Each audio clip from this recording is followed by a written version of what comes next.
Welcome to the online session of Sri Gokulam Public School, Vadagara. How are you children?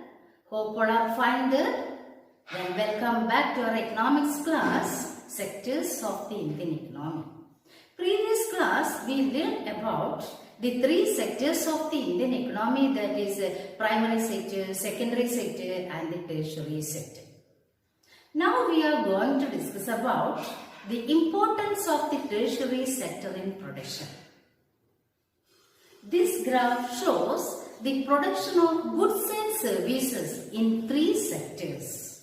This is shown for 2 years, that is 1973-74 and 2013-14.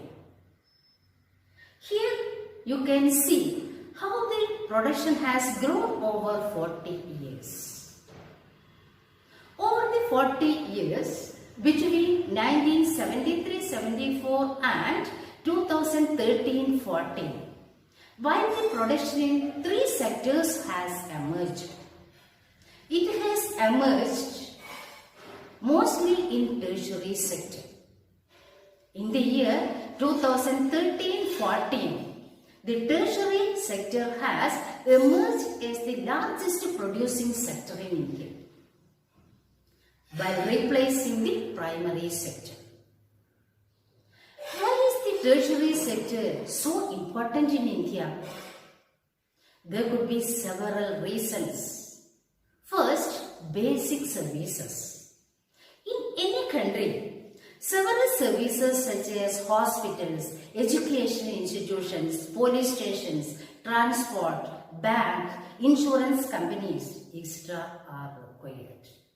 These can be considered as basic services. In developing countries, the government has taken responsibilities for the provision of these services.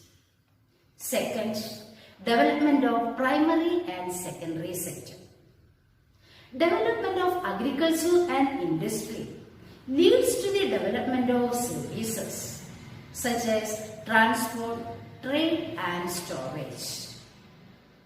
This sector, the development of the primary and secondary sectors, would be the demand for such services. The third one, rise in income level. As income level rise, certain sectors of the people start demanding many more services like eating out, tourism, shopping, etc. We can see this change quite sharply in cities. Then fourth one, rise in information technology. Over the past decade or so, certain new services such as those based on information and communication technology, that is important and essential. The technological development is essential. The production has been rise rapidly. In the service sector in India employs two different kinds of people. First one, educated and skilled workers.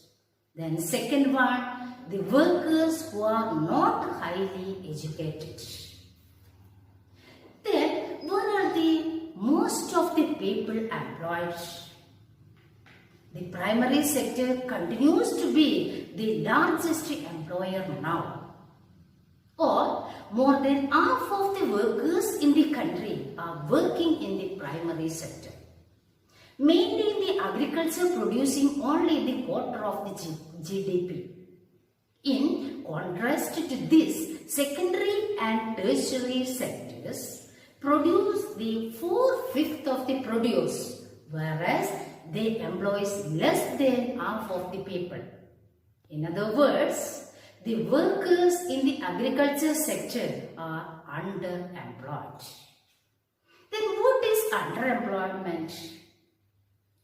It is a situation in which a worker gets work for some months, but he remains unemployed for some other months in a year. For example, take in the case of a small farmer Lakshmi. owning about 2 acres of unirrigated land, depending only on rain and growing crops like jowar and arhar. All 5 members of our family work in the plot throughout the year. Why? They have no one else to go for work.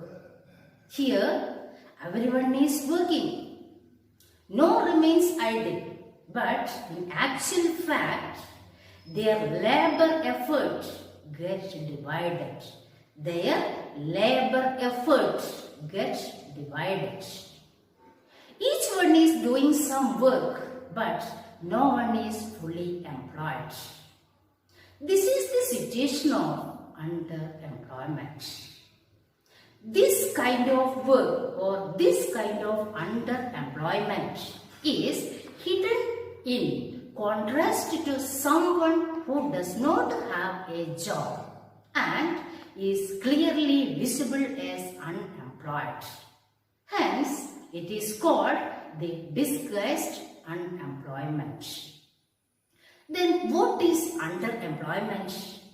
It is a situation in which a worker gets work for some months, but he remains unemployed for some other months in a year. Clear, children? Okay, then let's continue next verse.